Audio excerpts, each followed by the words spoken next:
Мината сабота почнав да зборувам за превенција и од сите библиски текстови што ги прочитавме,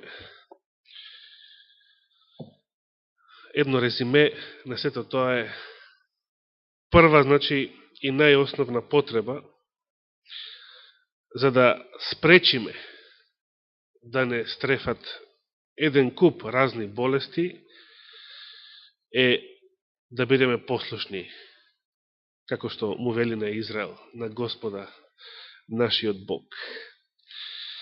И ако во се му бидеме послушни, тој им ветел на израелците дека нито една од тие болести, лути, лоши болести, египетски, нема да ги снајде нив.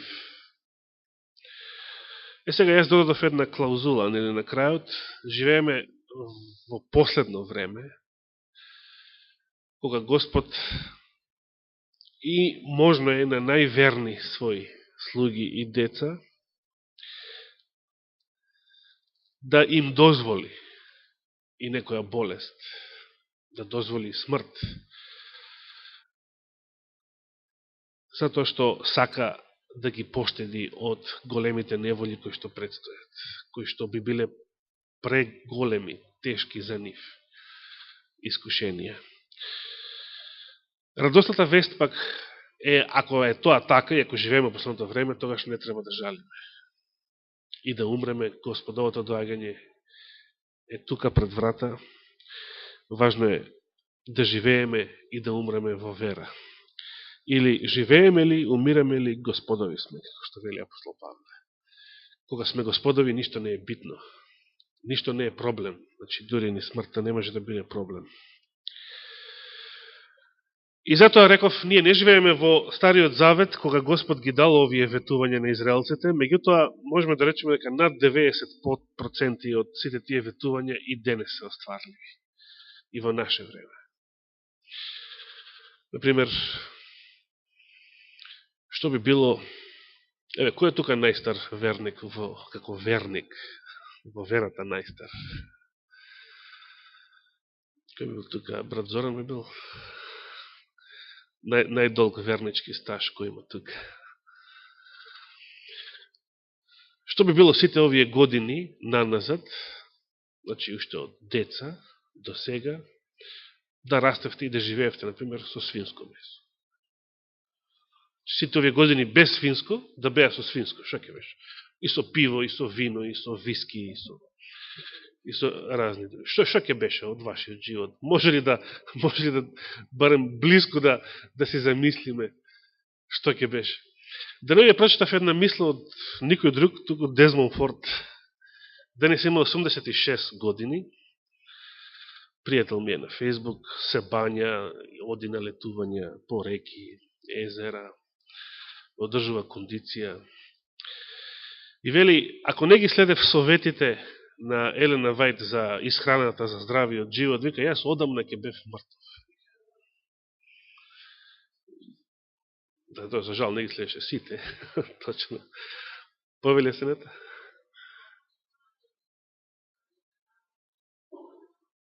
Да, има секакви.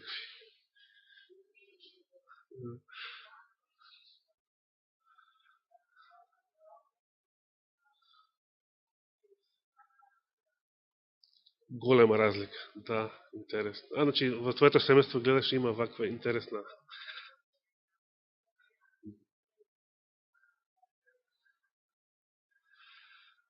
Да, добар пример. А замислите, тие се издвоиле за само 10 дена. Не за цел живот, не за години. За само 10 дена огромна разлика. Верувате во тоа? Да, постои огромна разлика. Може да постои огромна разлика.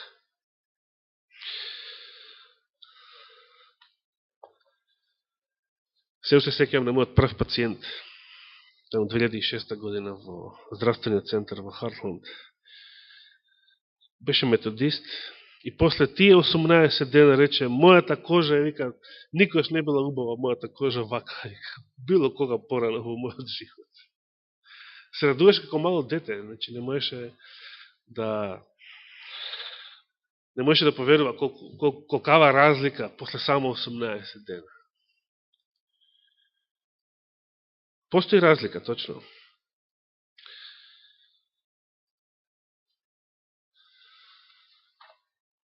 Деноиве, верувам дека сите забележавте, и токму тоа имав намера денес да го споменеме, да не одземаме ни премногу време.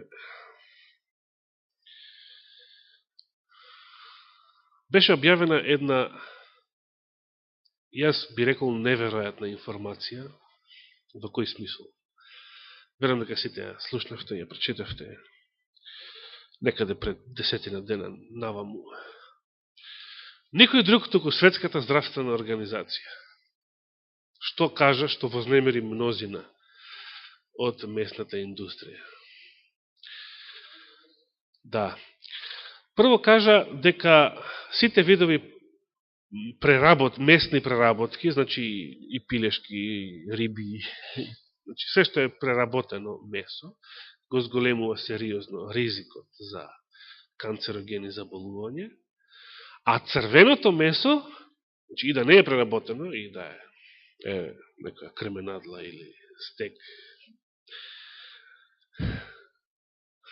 да, врат, да речеме. Црвеното месо само по себе го зголемува тој ризик. За мене ова беше неверојатно, токму оваа организација да се осмели да признае вакво нешто. Замислете, никој друг туку Светската здравствена организација да кажува вакви адвентистички работи, лекции.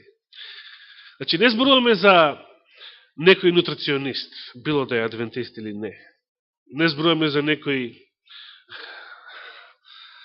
источни религии, кои што во голема мера ги претрка адвентистите во здравствена реформа. Туку Светската здравствена организација, она организација која што е посочувано со прст како одговорна за сите овие планови за намалување на светската популација, за уништување на човештвото со вакцини, со вируси, свински, пилешки, риби и секакви грипови. Светската здравствена организација која што е обвинувана за тргување со човечки органи, која што сите изгинати балисти и лјадници на број од 2001 година во Македонија се зборуваше дека беа користени нивните органи за трговија. Зошто нито еден медиум не зборуваше за нив? Колку изгина припадници на терористите во Македонија. И токму таа организација, значи, доктор Менгеле може вода да и носи, една ваква фашистичка глобална организација признава и зборува вакви лекции за кои што некогаш зборувале само адвентистите. Тоа е за мене неверојатно, тоа е чудо. Што се однесува до црвеното месо, ме восхити податокот што беше кажан, зошто токму црвеното месо представува ризик за човечкиот организам. Имаше многу реакции. Се разбира, најпогодени беа представници на местната индустрија, па тие како во реплика мораа да кажат и други вистини. Па знаете што, не се заболува само од месо. Значи призна дека се заболува, меѓутоа не е само од месо. Па тука имате воздух, па тука имате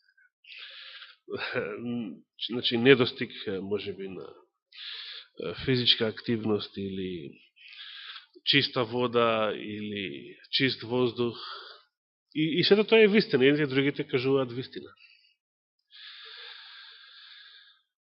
Меѓутоа, што беше конкретно во врска со црвеното месо? Се сеќава ли некој? Ако ако сте обрнале повеќе внимание, се разбира. Видите, еднаш порано ја кажав, меѓутоа не знаев зошто, а сега го прочитав. Денојуе, значи. Еднаш порано имав кажано од ова место, дека, што исто така го бев прочитал, не се разбирам, човечкиот организам го препознава црвеното месо како туѓо страно тело, бидејќи човечкото тело е црвено месо. Па сега, ако ќе внесете црвено месо, тоа е како да... Значи, нешто слично, ама туѓо страно тело и организмот се обидува да го елиминира, да го исфрли. Сега, ова што денојве го прочитав, и што многу ме восхити, а ќе ви кажам зошто, е што наводно, значи, како што беше објаснето, од страна на Светската здравствена организација, односно тие научници кои што беа најмени од неја да ги вршат овие статистички испитувања, открие дека организмот на сите животни, копнени животни, значи црвено месо, и месојадни, и тревопасни животни, произведува некој карактеристичен животински шекер или јаглихидрат, кој што човечкото тело не го произведува. Значи, сите животни, во месото, во нивниот организам, во нивните мускули, постои еден шекер кој што тие самите го произведуваат. Значи, нивниот црн дроб, да речеме. А човечкото тело не го произведува тој шекер. И кога внесуваме црвено месо, нашиот организам го препознава како туѓо тело, затоа што во тоа тело постои тој шекер, кој што нашето месо, да речем, не го произведува, и настапува автоимуна реакција.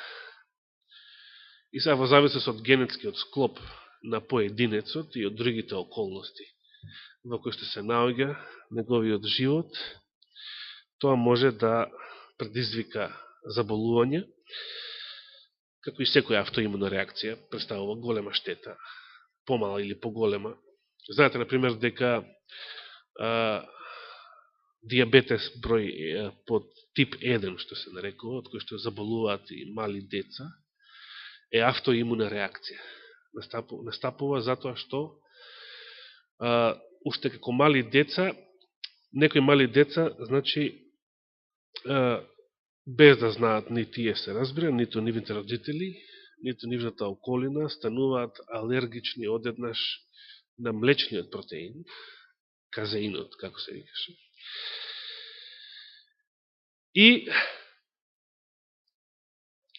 што се случува? Овој млечен протеин е многу сличен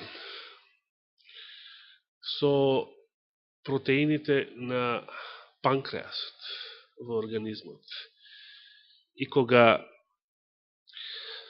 нашите бели крвни зрнца сакаат да го елиминираат казеинот, ако значи го препознаат како непријател или со други зборови ако сме алергични на него, тие ги уништуваат нашите клетки на панкреасот.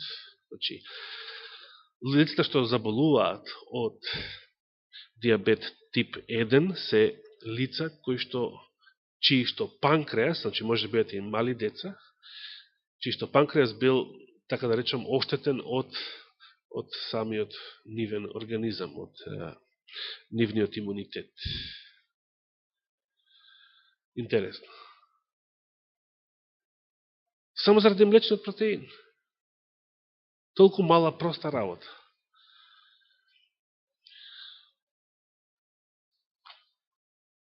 Се разбира, не е грев да се пие млеко, да се јаде месо и така натаму. Овие работи не ги кажуваме од некакви законски или верски причини. Меѓутоа, пред повеќе од 100 години Елена Вајд пишувала за овие работи, кога никој друг немал врска за тоа. И, да речеме, првата книга во која што биле собрани сите нејзини совети, цитати на оваа тема, носи наслов како?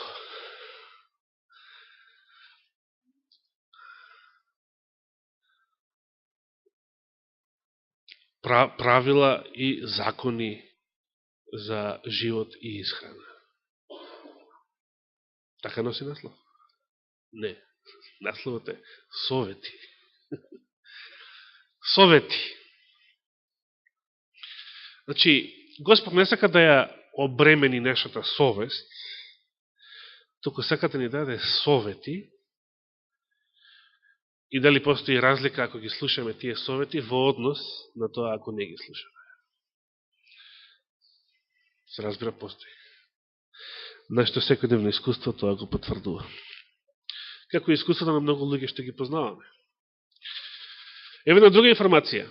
Дали забележавте дека беше објавено на интернет деновиве дека ѓумбирот е 10.000 пати по-моќно средство за уништување на канцерогените клетки од било која хемотерапија. И со таа разлика што додека хемотерапијата може да уништи здрави ткива во вашето тело, ѓумбирот ги уништува само канцерогените. Бидејќи не е штета да јадете ѓумбир. Не може да ви настрада некој здраво ткиво од него.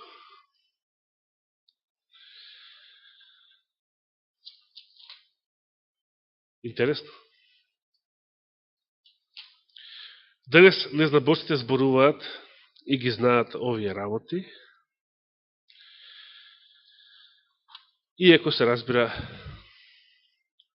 живееме и во такво време кога има се помалку и помалку незнабожци, формално кажано, бидејќи мнозина сега исповедаат дека се верници. Мнозина зборуваат за Бог, цитираат Библија и така натаму, сосема поинакво време од она до пред само 20 и неколку години, например.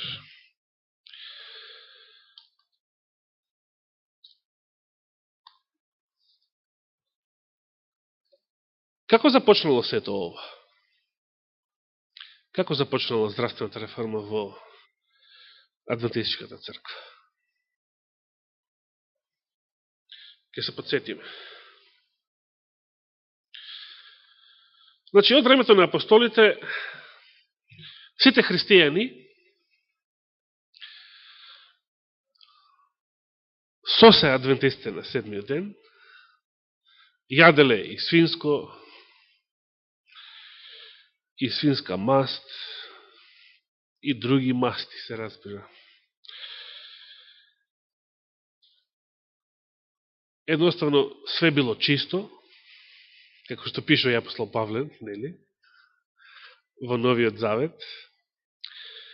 Во тој поглед, значи, како што мислат и веруваат сите христијани, така верувале и мислели и адвентистите на седмиот ден. Некој од пионерите на адвентистите на седмиот ден, заборев кој беше, мислам дека беше Лав Боров, ако сте чуле за него, но нема држите за збор, пишуваше дека вообичаено било за доруче, за појадок, секој утро за појадок, значи, како адвентисти, како проповедници, како мисионери, да станат наутро и на кришка леп да си намачкаат свинска маст и да јадат. И за нихат толку гадно беше ова.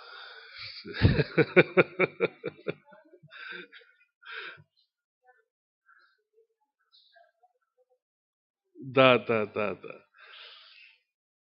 Зошто Господ ја дал првата здравствена визија на Елена Вајд? Дури 1863 година. 15 години подоцна. Затоа што, почнувајќи од незиниот сопруг, еден куп адвентисти биле, значи, решетани од болести. Од болести, кај некои прерана смрт и така натаму.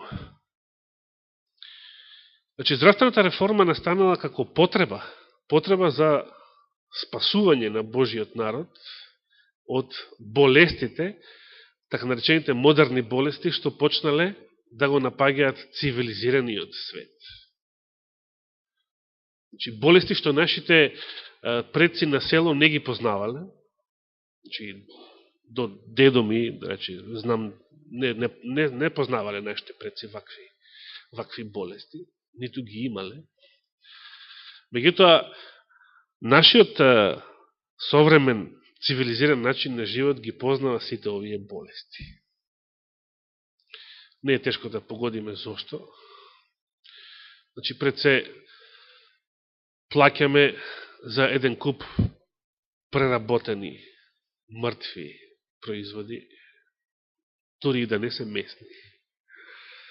Знаете, множина вегетаријанци, адвентисти фатиле раки и починале.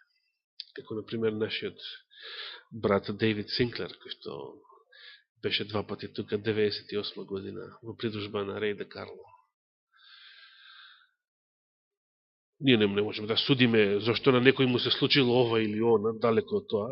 Меѓутоа, живееме во време кога нашиот организам е се помалку и помалку отпорен кон разни опасности и болести кои што не снаоѓаат.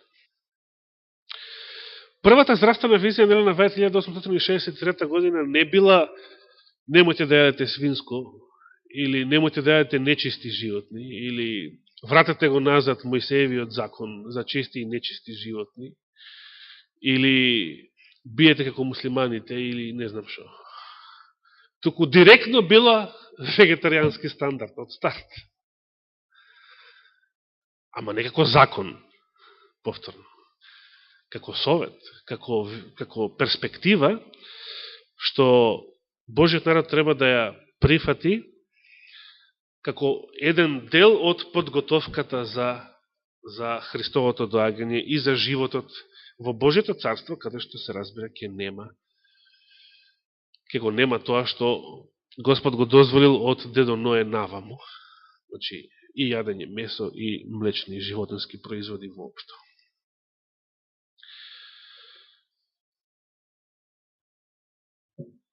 Оно што ме восхити во врска со студијата што беше кажана за црвеното месо е, значи, фактот што човечкиот организам во суштина се разликува од животните. Штом тој не го произведува тој карактеристичен шекер. Значи, човекот не настанал од мајмун. Видите како еден ваков податок што го кажува Светската здравствена организација, ако луѓето вклучат мозок сега, малку подлабоко да извлечат заклучок, што тоа подразбира и што тоа значи, имплицира, ќе заклучат дека човекот не може да настане од мајмун. До неодамна, мнозина луѓе се убедени дека може да јадат се, затоа што човекот наводно по природа бил сештојадец. Може би сте го чуле тоа и од мнозина ваши познаници. Зошто? Затоа што мајмунот е сештојадец. Мајмунот има остри заби, странични заби, може да кине и да јаде месо, иако повеќето не, значи, време не се храни со месо, тоа е како некој вид резерва повеќе. Јаде, значи, јаткасти плодови, овоши и така натаму. Но е сештојадец. И сега според теоријата на еволуцијата и човекот е сештојадец, како и свињата. Сега човекот можел да настани од свиња, не само од мајмун. Но сега ни доаѓа податок од Светската здравствена организација дека човечкиот организам во суштина се разликува од организмот на било кој животни, на сите други животни. Значи човекот не е настанал од нив. Да настанал, ке требаше и ние да го произведуваме тој шекер. Човечкото тело, човечкиот организам е создаден и нема никаква роднинска врска со животниот свет. И како што е создаден, нему му одговара само карактеристична, специфична исхрана, совршена исхрана, како што Господ ја дефинирал, нели? Во Битие 1 глава, 29 стих, така. Каква ќе биде исхраната на новата земја? Знаете, јеховите сведоци веруваат дека на новата земја ќе се колат прасиња, ќе се печат скара и така натаму. Еден од шутка тоа ми го образложуваше за зборовите, па зашто да не, па Господ нив ги создал за нас. Че животите ги создал за да ние ги јадеме. Меѓутоа, знаеме дека во Светото писмо не постои потврда за такво нешто. Знаеме дека таму нема да има смрт, таму нема да има ништо, никакво крвопролевање, ништо што предизвикува жал, тага, ништо што се јавило како последица на гревот во нашиот паднат свет. Вреди ли денес да се живее според Господовите совети? Верувам дека вреди. Меѓутоа, колку веруваме, тоа ќе го покажеме со своите дела. Нека Господ ни даде желба, сила и храброст да ги послушаме тие совети, не само заради нас, нашето здравие, туку за да бидеме светлина, да бидеме од помош на мнозина околу нас, особено на мнозина болни околу нас, кои што на тој начин, може би единствениот за нив, ќе бидат привлечени кон Господовата вистина. Нека му е фала и слава. Амин.